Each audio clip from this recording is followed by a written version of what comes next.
time to dispel all the myths and weigh the LS motor. Oh, God. It broke the scale. Dude. Well, she weighs a lot.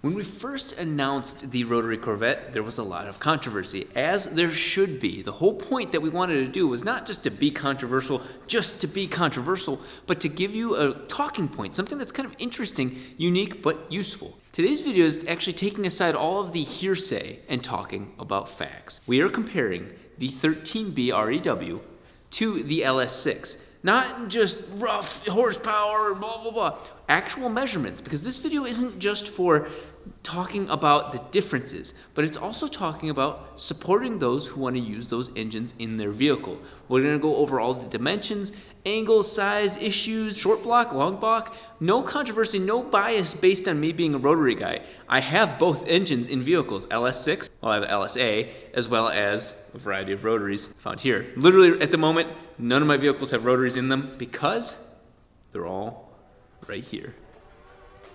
In the sense of size, this 13B is not much larger than the diameter of the flywheel itself. That is a pretty beefy flywheel. I'm used to aftermarket flywheels, but this nonetheless is really the size of the engine. So you look at it, from the center of the eccentric shaft, the flywheel is about 6.5 inches in radius. And really, that's the height of the motor, at least for the short block. The more interesting aspect is actually the depth, but the engine at the same time is still about 6.5 inches down. It's the oil pan that makes up the rest of the depth, and in this case, with a stock oil pan, you're closer to 10 inches down. It's very important to note, especially when you're mating this to a different transmission or sort of drivetrain, that you're forced to center the vehicle from here. So now you've got constraints as to the bottom and the top of the engine. The sides are much less aggressive because this is a very narrow engine. Right now, again, as we expect, 6.5 inches in the radius of the flywheel, and that is actually wider than the engine itself. On the other side, of course, as you'd expect, same thing. The full engine that really makes up difference. There's a lot of space, and this was made because of the rat's nest back in '93, all of the vacuum tubes and hoses and solenoids and everything for the stock twin turbo sequential turbo system. Without that in place, there is a lot of air here, and that does make up an increased height, well, give or take 15 to 15.5 inches above the center of the engine.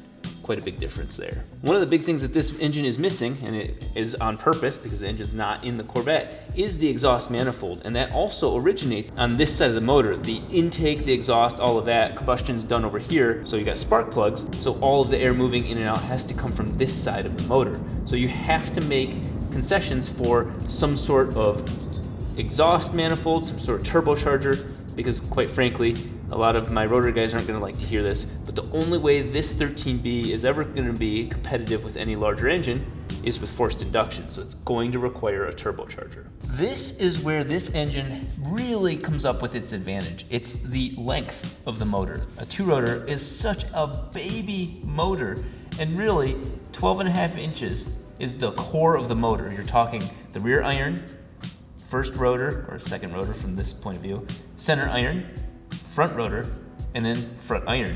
Everything else is kind of supporting mods. It's the front cover and all of that. We'll get to that in a second. When you're thinking about engine swapping though, think about the fact that this flywheel has to have the pilot bearing, and then your clutch comes from past that. So let's look at the flywheel surface, because your splines are going to be in that area, and it does increase the length of the core of the motor to about 14 inches. If I was going to tell you how big this motor is, in my personal opinion, because obviously people's opinions differ, is really to this edge of this first pulley. And the reason why is my 3-rotor runs only one pulley, all the timing systems are right here, but you need at least one pulley to run the water system and or alternator. There's just no way around those sort of minimums. From the very edge of the flywheel to the outer edge of the front pulley is 19 inches. That is the total absolute maximum need of space for a rotary engine in its absolute depth. 19 inches is a beautiful, beautiful thing. Let's look at the total height of this as well. Just out of curiosity, you can see that the oil pan, and this is a stock oil pan, is hidden in its little baby crate, and that is at about 25 inches, so just slightly over 2 feet in height. Again, a lot of that space being made up for things that no longer exist on these engines. The front cover is kind of an interesting thing on every rotary engine, and that has to do with water management. In more modern examples, this whole assembly is almost optional. That's the water pump, thermostat, and so on. These are very beautiful, beautiful examples, but they draw a perfect picture. In a lot of electric water pump situations, they literally just have 2 AN lines going straight in from this side, and then your hoses go off wherever you want. Your power steering will be mounted right here. Alternator generally up in this area right here. Everything, again, the front of all of those things going to this first pulley. Very, very nice and compact. And while the engine itself is such a narrow engine, about 1 foot wide at the center towards the oil pan, under 13 inches, for those of you entertaining the idea of 13B swapping, this slim, narrow figure is a little deceiving. The engine mounts are not on this block. Let's take a look at the 3-rotor to see the total width with these stock engine mounts. If you're trying to work with the stock engine mounts, these are the constraints you have. From right there to right here at about 19.5 inches between the 2 bolts that bolt the engine to the subframe. These are particularly used for automatic bell housings. The 3-rotor, unlike the 2-rotor, is automatically equipped because all 3 rotors were Cosmos that were automatic, have automatic engine mounts. But the width is still the same, and the height from the center of the engine to down here is the same. So let's go ahead and measure that as well. Using deductive math here, if that's 5 inches off the ground and this is 12, that means that the base of the engine mount is about 7 inches from the center of the engine. The center of the engine is 7 inches higher than where the engine mount will go. From the face of the flywheel to the center of these engine mounts, we're talking about 5 inches forward. That is if you're lucky and can use these stock engine mounts. On my builds, that is not the case, but oh my God, that'd be a nice problem to have. That may be our beloved 13B, but let's talk about the elephant in the room. And I do stress elephant. This is the LS6. At first glance, it's very apparent. We can all set aside the ego. This is a larger engine. Physically, it is much bigger, and even just a quick measurement of the flywheel confirms that. Closer to 7.5 inches, this is already a bigger vehicle. As you can tell, the flywheel is not the largest part of this motor.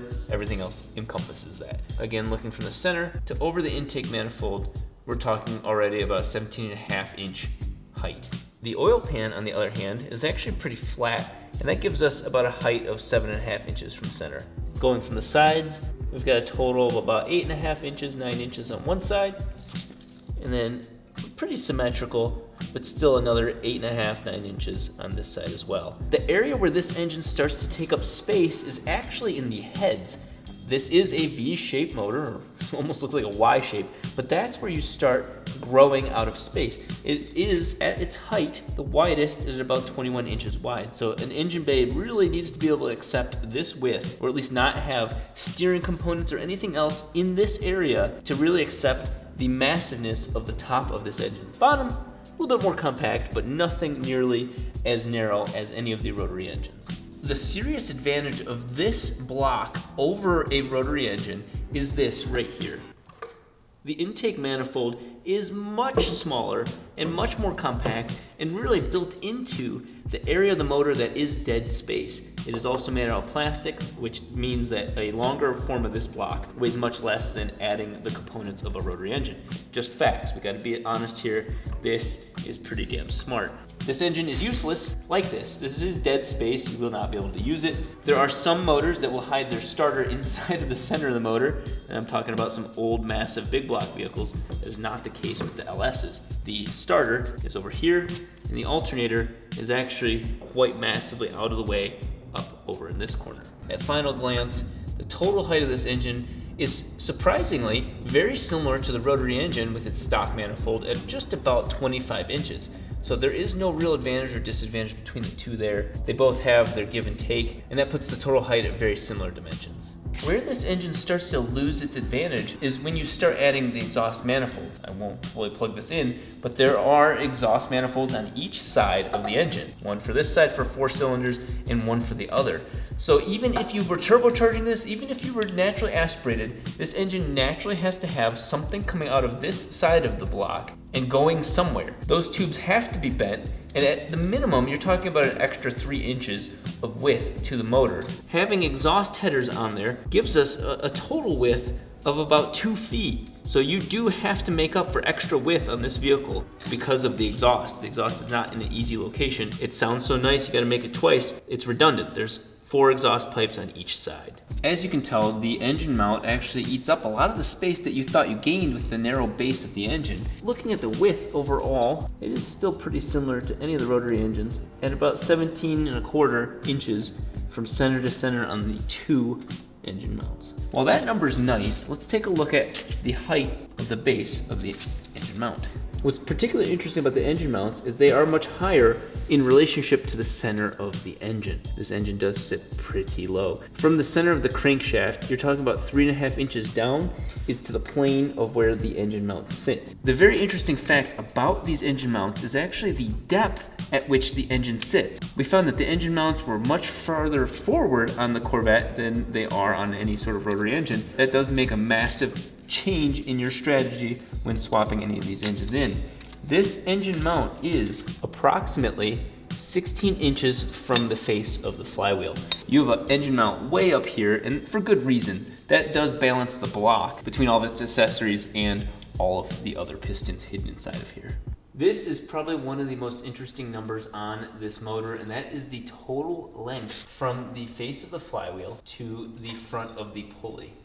We are talking about 25.5 inches. That is about the minimum required block size needed on this engine. The actual core block is kind of interesting. It's just slightly smaller, but this is more just for interest of what is the actual engine, and that's closer to about 21 inches. All right, here is the most controversial apples to apples comparison that you can do with this motor. We're gonna weigh the short block compared to the other engine. We have a bathroom scale. All right, come down. 200, 200, 300, 300, 330, 40, 307, 383.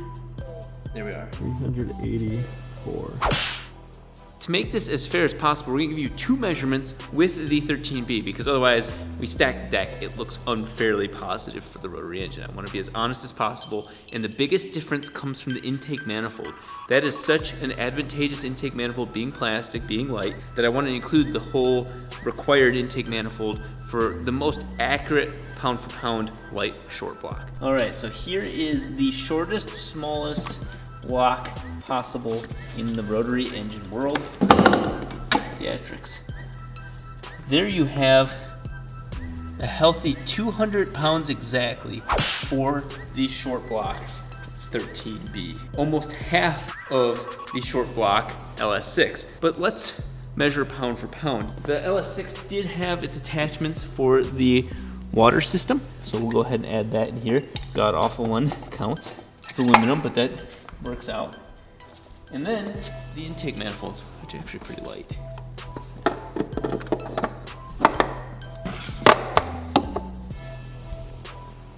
A beautiful 232 pounds.